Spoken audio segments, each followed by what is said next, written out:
Selamat pagi teman-teman semuanya. Pada video kali ini saya akan menjelaskan mengenai suatu tabel yang saya namakan dengan tabel Monas, yang artinya adalah tabel monitoring perjalanan dinas. Hal yang melatar belakangi kami dari bagian keuangan membuat tabel ini adalah kami pernah mendapatkan komplain dari teman-teman, khususnya dari teman-teman yang sudah menjalankan tugas DL. Jadi seperti ini, saya sudah menyerahkan dokumen laporan perjalanan dinas ke bagian keuangan, atau saya sudah menandatangani kwitansi, tapi mengapa sampai dengan saat ini uangnya belum cair juga?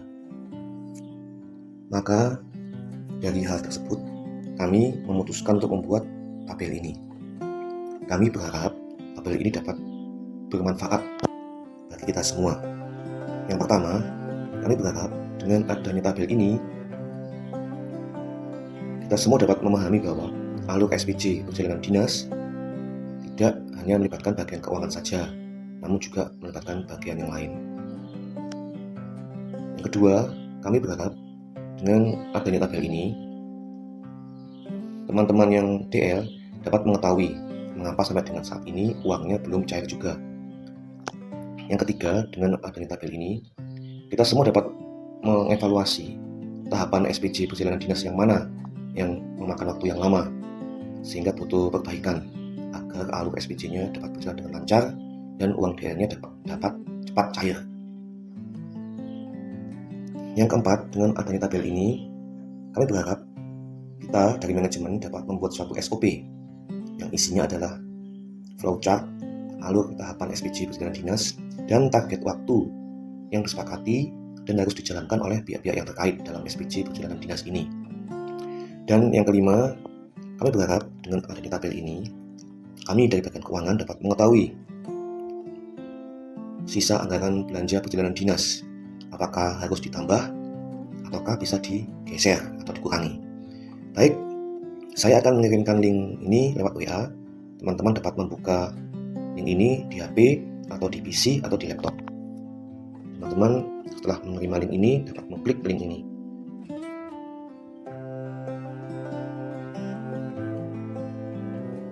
Kemudian teman-teman mencari tanda 3 titik di kanan atas. Kemudian teman-teman pilih tambah ke layar utama. Tujuan dari langkah ini adalah ketika teman-teman ingin membuka tabel ini, teman-teman tidak perlu mencari link di WA. Teman-teman cukup membuka HP, maka teman-teman dapat menemukan semacam icon shortcut perjalanan dinas di halaman depan atau desktop HP teman-teman sekalian. Setelah langkah tersebut, teman-teman mencari logo pensil ini, atau mungkin kalau di HP teman-teman tidak ada. Setelah langkah yang sebelumnya tadi itu, teman-teman dapat melakukan install, download aplikasi Google Spreadsheet. Jadi seperti ini. Sebagai tambahan, saya membuat tabel ini menggunakan aplikasi Google Spreadsheet. Jadi saat saya ingin membuka tabel ini, maka saya harus mempunyai aplikasi Google Spreadsheet di HP saya, sehingga saya harus menginstal atau mendownload. Tapi bagi teman-teman yang di HP-nya sudah ada aplikasi Google Spreadsheet, maka langkah ini diabaikan saja. Ini masih proses download.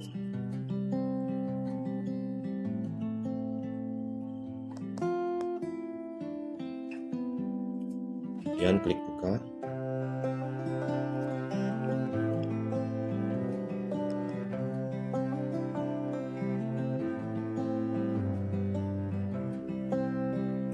Perjalanan dinas, klik.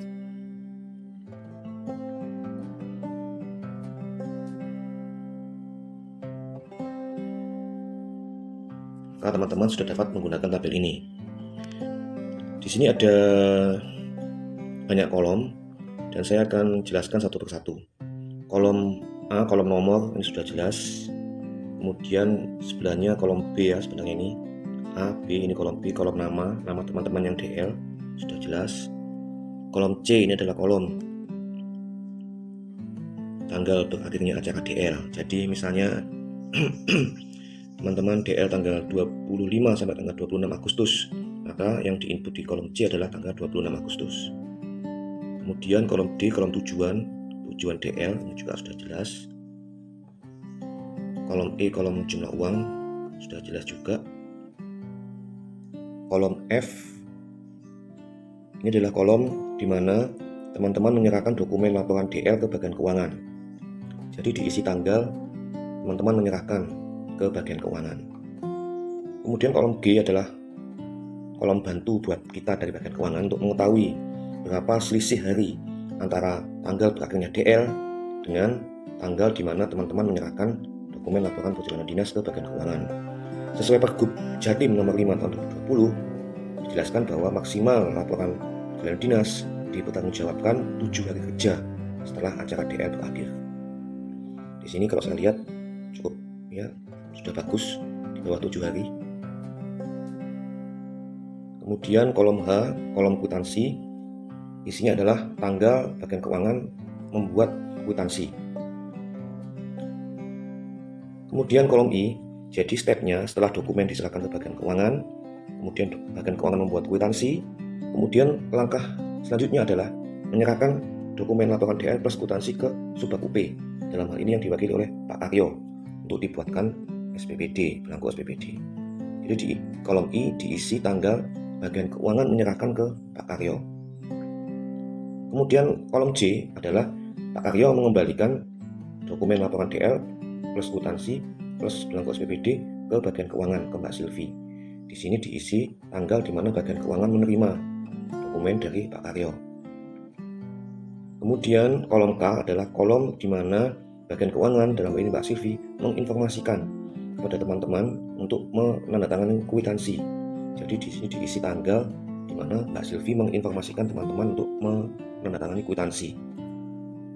Kemudian kolom L adalah kolom di mana teman-teman yang sudah diinformasikan tadi sudah menandatangani kwitansi. Jadi di sini diisi tanggal selesai menandatangani kwitansi DL. Kemudian kolom M, setelah kwitansi selesai ditandatangani, bagian keuangan menyerahkan satu set dokumen lengkap, yaitu dokumen laporan DL, kwitansi, belangko SPPD ke Subbag verifikasi untuk diverifikasi. Jadi semua belanja, semua pengeluaran kas itu harus diverifikasi terlebih dahulu. Kolom M diisi tanggal di mana bagian keuangan menyerahkan ke bagian verifikasi. Kemudian kolom N adalah kolom di mana bagian verifikasi mengembalikan ke bagian keuangan. Jadi kolom N diisi tanggal bagian keuangan menerima dokumen lengkap dari bagian verifikasi. Kemudian kolom O adalah kolom di mana bagian keuangan membuat rekap transfer. Jadi bagian keuangan membuat daftar atau rekap transfer yang isinya adalah nama-nama teman-teman yang sudah DL dan yang akan ditransfer. Kolom O ini adalah tanggal di mana bagian keuangan selesai membuat rekap transfer. Kemudian kolom P adalah, jadi setelah bagian keuangan membuat rekap transfer, maka satu set dokumen DL plus rekap transfer dinaikkan lagi ke Subbag verifikasi untuk diverifikasi ulang. Jadi di sini diisi tanggal di mana bagian keuangan menyerahkan ke bagian verifikasi. Kemudian kolom Q adalah kolom di mana bagian verifikasi mengembalikan ke bagian keuangan atau bagian keuangan menerima dokumen lengkap dari bagian verifikasi. Jadi di sini diisi tanggal bagian keuangan menerima dokumen dari bagian verifikasi. Kemudian kolom berikutnya, setelah diverifikasi, maka bagian keuangan membuat surat kuasa, dan surat kuasa serta rekap transfer tersebut diserahkan ke KPA atau kuasa pengguna anggaran. Saat ini KPA-nya ada dua, fungsional dan non-fungsional, yang dijabat oleh fungsional oleh Dr. Ika, non-fungsional oleh Pak Reddy. Namun nantinya per tanggal 25 bulan ini, untuk KPA fungsi dan non-fungsional akan dijabat oleh Pak Reddy, karena per 1 November Bu Ika sudah purna tugas. Jadi di sini kolom R ini diisi tanggal bagian keuangan menyerahkan ke KPA. Kemudian kolom S diisi dengan tanggal KPA selesai menandatangani surat kuasa dan rekap transfer. Jadi di sini diisi tanggalnya. Tanggal selesai menandatangani dokumen surat kuasa dan rekap transfer. Kemudian kolom T adalah kolom di mana bagian keuangan ke Bank Jatim untuk mentransfer. Jadi di sini diisi tanggal bagian keuangan ke Bank Jatim untuk melakukan pentransferan. Jadi dari kolom-kolom yang saya jelaskan ini cukup banyak kolom, yang artinya adalah cukup banyak step yang harus dilalui sebelum pencairan uang DL. Kita semua dapat memahami ya. Jadi tujuan pembuatan tabel yang pertama yaitu agar kita semua dapat memahami jika alur SPJ cukup panjang dan tidak hanya melibatkan bagian keuangan saja, dapat dilihat pada tabel ini. Di sini ada bagian atau subbak UP yang diwakili oleh Pak Aryo, juga ada di subbak verifikasi, juga melibatkan kuasa penggunaan anggaran. Jadi cukup kompleks. Dan lewat tabel ini teman-teman dapat mengetahui mengapa sampai dengan saat ini uang DL-nya belum cair juga. Misalnya ini, yang warna merah ini, Fajriyah, Mbak Fajriyah nomor 68, tanggal berakhirnya DL tanggal 30 Agustus dengan tujuan asrama haji. Mengapa sampai dengan saat ini uangnya belum cair juga? Ternyata prosesnya masih berhenti di Pak Aryo di kolom I. Jadi bagian keuangan sudah menyerahkan kwitansi plus dokumen DL ke Pak Aryo tanggal 7 Oktober. Tapi sampai dengan video ini saya buat, dokumen tersebut belum kembali ke bagian keuangan lagi.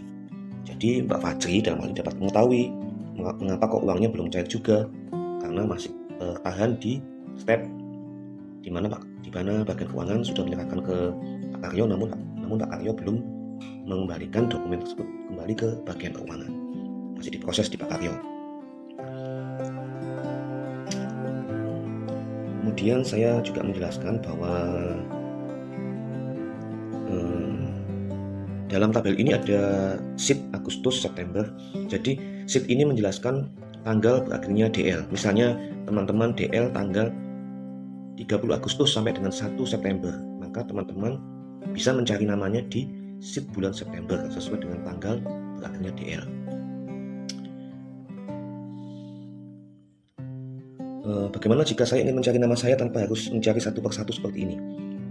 Teman-teman bisa mengklik tanda 3 titik di kanan atas, kemudian pilih cari dan ganti, kemudian ketik nama yang ingin dicari, misalnya Alifah. Jadi di sini ada 2 nama Alifah yang ada di sheet bulan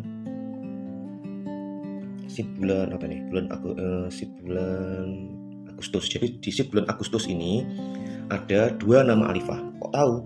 Tahunya dari sini, 1/2. Jadi ada 2 nama Alifah di sheet ini. Hingga dicari, Mbak Ina ingin mencari yang DL-nya kemana. Ini ada yang ke Islamic Center. Bagaimana cara mencarinya? Bisa diklik tanda panah ke bawah ini atau diklik cari.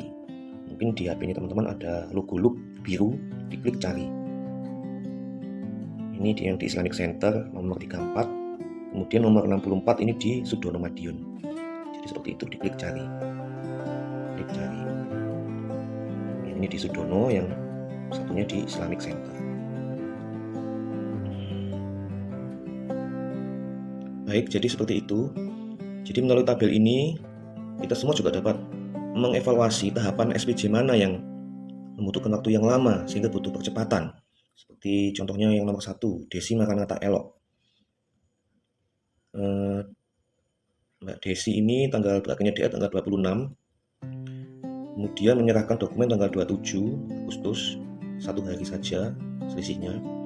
Bagian keuangan membuat kwitansi tanggal 30 Agustus, kemudian menyerahkan ke Pak Aryo tanggal 30 Agustus, dan Pak Aryo mengembalikan ke keuangan tanggal 17 September. Ini kita semua dapat mengevaluasi bahwa tahapan dari Pak Aryo membuat blanko PPD dan mengembalikan kembali ke bagian keuangan ini membutuhkan waktu yang lama, sehingga nanti kita dapat membuat suatu kebijakan atau langkah-langkah yang tepat supaya tahapan dari pembuatan belangko SPPD ini dapat bisa berjalan lebih cepat lagi, sehingga dapat mempercepat laju alur SPJ berjalan dinas dan dapat mempercepat pencairan uang perjalanan dinas ke teman-teman semua. Jadi seperti ini tadi dari Pak Karyo tanggal 30 Agustus masuk ke Pak Karyo dibuatkan belangko SPPD, kembali ke bagian keuangan ke Mbak Silvi tanggal 17 September, jadi hampir setengah bulan bertahan di Pak Karyo. Kemudian step berikutnya sudah cukup bagus selisihnya, jadi diinformasikan untuk tanda tangan, dan Mbak Desi tanda tangan tanggal 20. Ini juga sebenarnya juga lama juga ya.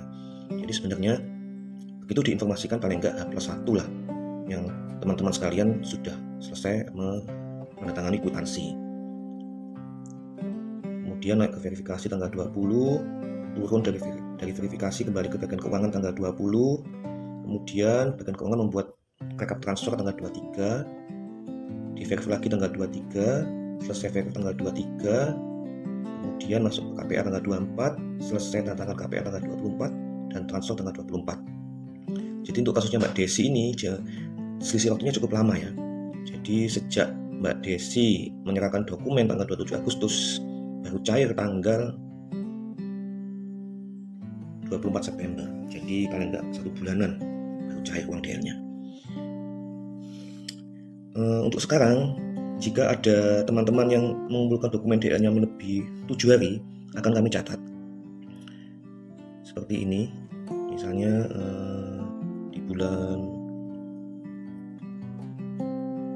di sheet September kan nggak salah ada keterangan,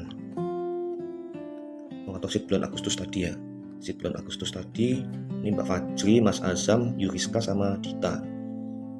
Jadi tanggal DL berakhir tanggal 30, menyerahkan ke bagian keuangan tanggal 6 Oktober. 30 Agustus ke 6 Oktober, cukup lama.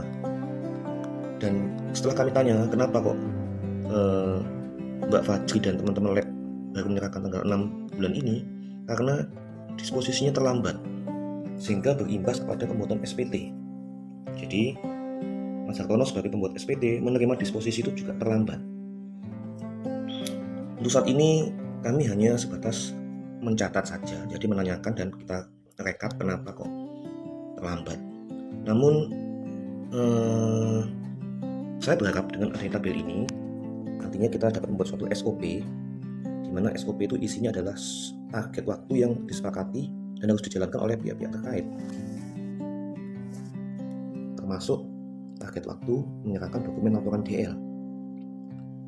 Jika sampai ada teman-teman yang menyerahkan laporan DL melebihi 7 hari kerja, maka saya sudah membuat suatu form, di mana form itu berisi alasan kenapa teman-teman terlambat menyerahkan laporan DL. Form tersebut harus mendapatkan persetujuan dari KPA. Jika memang KPA dengan alasan keterlambatan tersebut meng-ACC untuk proses SPJ dilanjutkan, maka akan kita lanjutkan. Tapi jika KPA tidak meng-ACC SPJ untuk dilanjutkan, maka proses SPJ tidak akan kami lanjutkan. Jadi seperti itu, akan kami siapkan suatu form. Jadi ketika teman-teman menyerahkan laporan DL dan kami hitung lebih 7 hari kerja, maka teman-teman wajib mengisi form tersebut dan menyerahkan ke KPA untuk mendapatkan persetujuan. Baik, seperti ini. Semoga penjelasan saya cukup jelas dan tabel ini juga bermanfaat buat kita semua. Terima kasih, selamat pagi.